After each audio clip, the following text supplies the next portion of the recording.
Tony Tone Show on Muscatine's Vintage Sound, 93.1. All right, let's do it. 821. He is on the MPW Digital TV Celebrity Hotline right now.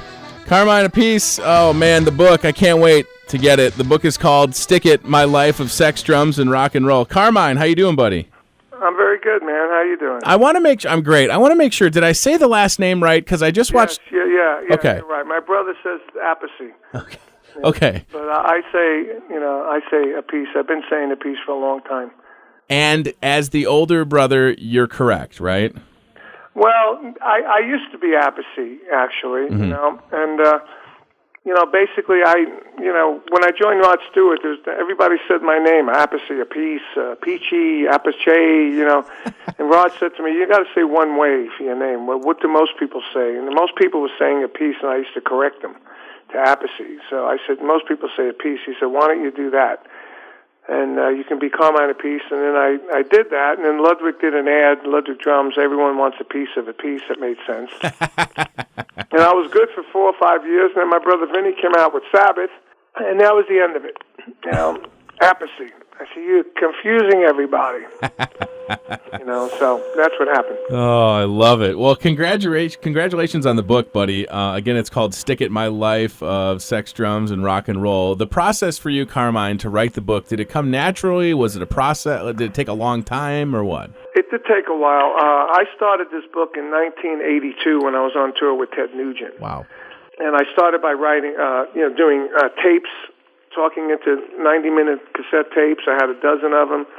Unfortunately, my manager lost 8 of them, but we did retain 4. That turned into 125 pages of a manuscript, which was the basis for the book.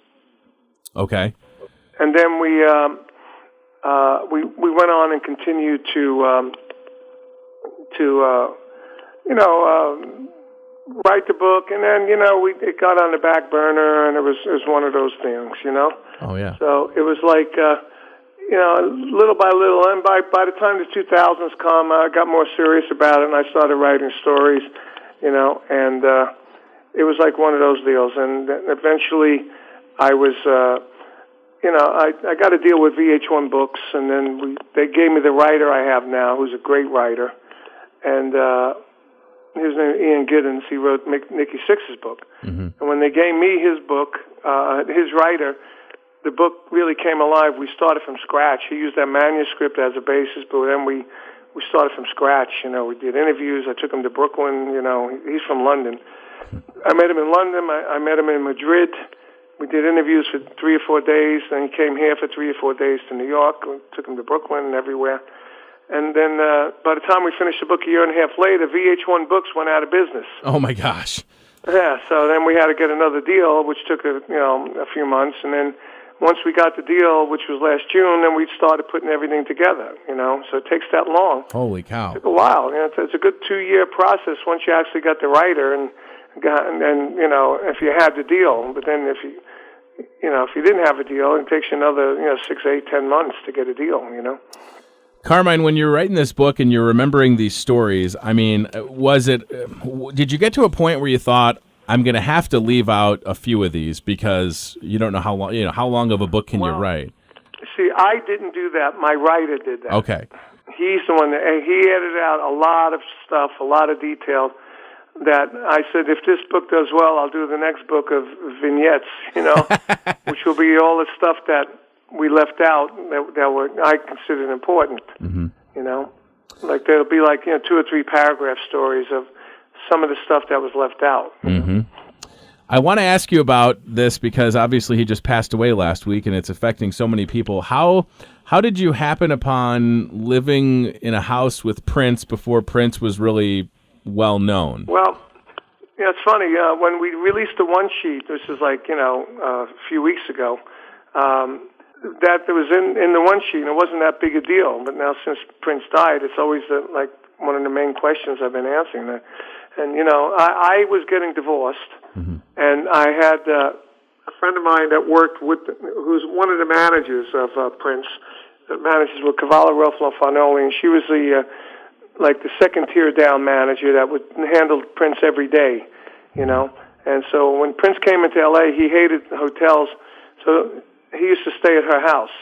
She ran into some financial difficulty, and I needed a place to stay, so I was getting divorced. So I bought into her house. With that came my bedroom, a bedroom, which is the bedroom Prince stayed in, but now I occupied it.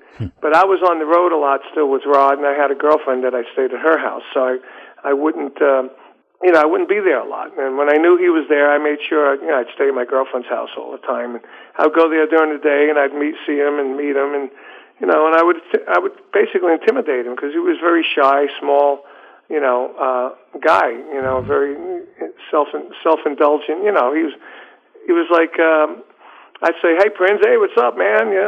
He'd go, "Hi." That's it. And then I'd say, "Hey, is that some of your new music?" "Yeah, sounds good." He goes, "Thanks." And that's the way it went. And then little by little, I got to know him, and he was opened up a little more. But probably the longest amazing conversation I had was the day he went to. He opened up for the Rolling Stones at the Coliseum and got booed off the stage. And Jamie brought him home, and he was depressed. And and we talked to him for an hour and trying to talk him out of it, being bummed out. And I was telling him, like, hey, Vanilla Fudge got booed on the stage, but didn't interfere with our career. We ended up selling out 10,000-seat places all around the world, and not a problem, blah, blah, blah. So, and then I went to see him. I moved out, and I bought a house, when my divorce got settled. And then I went to see him when he started becoming big, and I saw him at the Universal Amphitheater in L.A., and I couldn't believe it was the same guy, Right.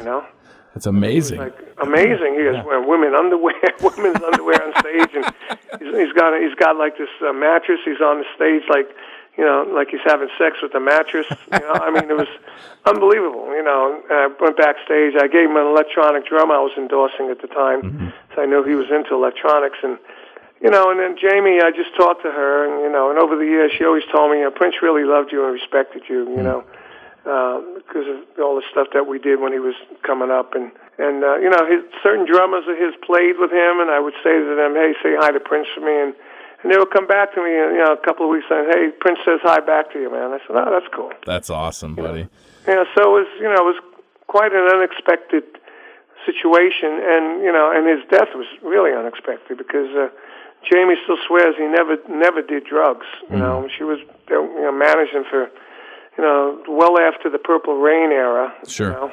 She's what's going on. So we're all waiting for that toxicology report. I know so many people are. Well, I know that you're busy this morning, Carmine, and I want everybody to pick up the book. It's Stick It: My Life of Sex, Drums, and Rock and Roll. And just from a person that appreciates music, and with this radio station, Carmine, we can play whatever we want. I just want to say thanks for all the stuff that you've done, and the fact that you've always given back, and that you've done the drum clinics, and you've really paid it forward. I think that that's very admirable, the work that you've done over the years for that. I got to get you my new Carmine Appice Pat Travers CD. Oh my gosh, yes, we love Pat Travers. I play quite a few Pat Travers, so yes, I'll reach out to Michael and everybody at Envision, and we'll get it. Reach out to Mike and then get an address. I'll have Muncie, our radio guy, send you out a copy. Perfect, and we'll play the whole thing, buddy. Yeah, dude, and you got, remember, if anybody wants to get it, CarmineAppice.com, they can get the book signed, and it's so far people are liking it, so I'm real happy about that. Well, I can't wait to read it, and I'm going to have to get one of those for myself, and I appreciate the time, my friend. Thank you so much. Okay, bye-bye. Bye.